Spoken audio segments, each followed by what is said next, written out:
திருக்குறள் படித்தோம்னாவே அந்த 1330 திருக்குறள்லையும் நம்மளுக்கு அறிவு சார்ந்த விழிப்புணர்வு கண்டிப்பா நிச்சயமா கொடுத்து, திருக்குறள்ல இல்லாத விஷயங்களே இல்லைன்னு சொல்லலாம். அறத்துப்பால், பொருட்பால், இன்பத்துப்பால்னு 3 தொகுப்பா வள்ளுவர் வகுத்து வச்சிருக்காரு. குறள் காட்டும் கதைகள்னு சொல்லிட்டு சின்ன சின்ன திருக்குறள் அந்த ஈரடி செயல்கள் மூலமா கதைகளை அழகா நம்ம கொண்டு வரலாம். அந்த காலத்துல நிழலை பார்த்து உயரத்தை கணக்கிடுறதும், சூரிய ஒளியை பார்த்து நேரத்தை கணக்கிடுறதும்னு அருமையான காலங்கள்ல வாழ்ந்தவர்கள். அப்படி ஒரு காலத்துல நம்மளுக்கு விஞ்ஞான ரீதியா ரொம்ப ஒரு மிகச்சிறந்த வல்லுநரா விளங்கியவர் நியூக்ளியேட் ஒரு பேராசிரியர். ஒரு சமயம் அவரும் அவருடைய நண்பரும் பிரமிட பார்க்க போயிருக்காங்க. பிரமிட பார்க்க போன போது நியூக்ளியேட் நண்பர் கேட்கிறாரு, நியூக்ளியர் இந்த பிரமிடோட உயரத்தை உன்னால கணக்கிட்டு சொல்ல முடியுமான்னு கேட்கிறாரு. நியூக்ளியர் கொஞ்ச நேரம் யோசிக்கிறார். பிரமிடுடைய உயரம் கீழே அகலமாவும் மேல போக போக குறுகலாவும் இருக்கு. இதை ஒரு இன்ச் டேப் வச்சு அளந்து சொல்லிட முடியாது. அப்போ இதை எப்படி நம்ம கால்குலேட் பண்ணலாம் அப்படின்னு அவர் யோசிச்சுட்டு இருக்கும் போது நியூக்ளியர் நண்பர் திரும்பவும் கேட்கிறாரு, என்ன நியூக்ளியர் பிரமிடு மேல ஏறி போய்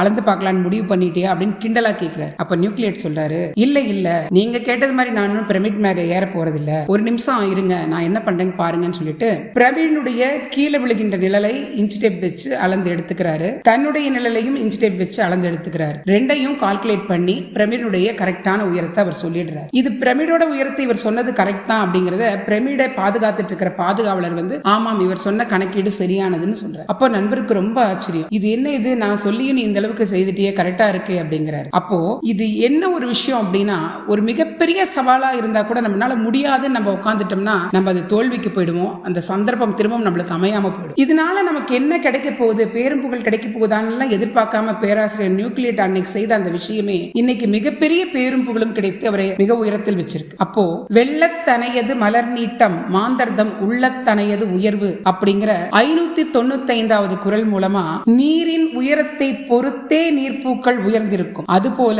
முயற்சியை பொறுத்தே மனிதனின் உயர்விருக்கும் அப்படிங்கறத இந்த 2 வரி திருக்குறள் மூலமா எவ்வளவு அழகா தெரிஞ்சுக்க முடியுது பாருங்க. நீரினுடைய உயரம் எப்படி இருக்கோ அது போலதான் நீர் மேல இருக்கக்கூடிய பூக்கள் இருக்குமா, அதே போல நம்ம எவ்வளவு முயற்சி செய்யறோமோ அந்த அளவுக்கு நம்மளுடைய உயர்வு இருக்கும். முடியாதுன்னு எப்போதும் உட்கார்ந்துடாதீங்க, முயற்சி செய்துகிட்டே இருங்க. இந்நாளும் எந்நாளும் நன்னாளாக வாழ்த்துக்கள்.